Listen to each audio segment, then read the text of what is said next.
ସିନେମାର ହିରୋ ନା ଆମେ ସବୁ ଭିଲିୟନ ବେ ପର୍ଦା ପଛ ପଟୁ ଡାଇରେକ୍ଟ କହୁଛୁ କିଏ ବେ ତୁ କାନ୍ଦରେ ବଜରଙ୍ଗ ମଲ୍ଲିକ ଗାମୁଛା ନା ମୋର ରାମ କାନ୍ଦରେ ଥିଲେ ରାମ ରାମ ଆଉ ହାତରେ ବାନ୍ଧିଲେ ପରଶୁରାମ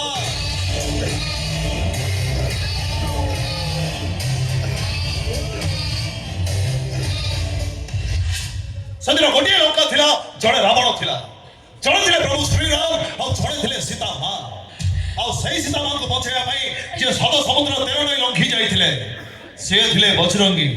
ଆଉ ମୁଁ ସେଇ ବଜରଙ୍ଗୀ ଭକ୍ତ ରାମ ବେଶୀ ହିରୋଗିରି ଦେଖାଉଛୁ ଆରେ କିଏ ବେ ତୁ ମୁଁ କିଏ ଯାଉ ତମ ଘର ଲୋକଙ୍କୁ ପଚାରିବ ସିଏ ତମକୁ କହିବ ମୁଁ କିଏ ଆରେ ପଳେଇ ଯା କଣ କେତେ ଶିକ୍ଷା ପାଉଛୁ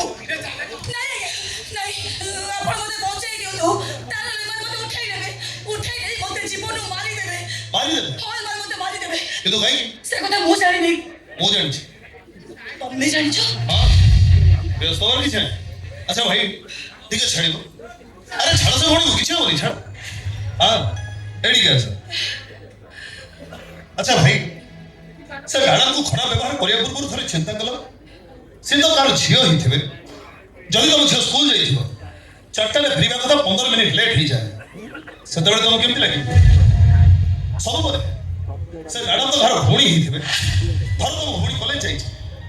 11 ବେଳକୁ ଫୋନ୍ ଆସିଲା ତମ ଭଉଣୀର ମୃତଦେହ କେନାଲ କଳରେ ପଡ଼ିଛି ଆଉ ତା ଦେହରେ ଡ୍ରେସ୍ ନାହିଁ ସେତେବେଳେ ତମକୁ କେମିତି ଲାଗିବ ସେ କଥା ବି ଛାଡ଼ ସବୁ ପରେ ତମେ ଆଉ ମୁଁ ସକଳ ସଜରେ ଯାହାକୁ ମୁଣ୍ଡିଆ ମାରୁ ସ୍ୱୟଂ ଭଗବାନ ସେଇ ଭଗବାନଙ୍କୁ ବି ଗର୍ଭରେ ଧରି ଜନ୍ମ କରିବାର କ୍ଷମତା ରଖିଛନ୍ତି ସେ ଏବେ କୁହ ତାକୁ ଖରାପ ବ୍ୟବହାର କରି ଠିକ କରିଛ ନା ଭୁଲ କରିଛ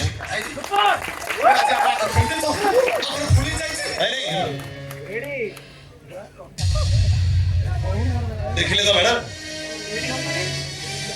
ଏମାନେ କି ଗୁଣ୍ଡା ନୁହନ୍ତି ବାସ୍ ପରିସ୍ଥିତି ଏମାନଙ୍କୁ ଗୁଣ୍ଡା ସଜେଇ ଦେଇଛି କ୍ଷମା କରିଦିଅନ୍ତୁ ଏମାନଙ୍କୁ ଭୁଲ ହେଇଯାଇଛି ମ୍ୟାଡ଼ାମ ଆମକୁ କ୍ଷମା କରିଦିଅନ୍ତୁ ମ୍ୟାଡ଼ାମ କ୍ଷମା ଆମେ ପଳେଇ ଯିବା ଜୀବନର କେବେ ଭୁଲ କରିବାନି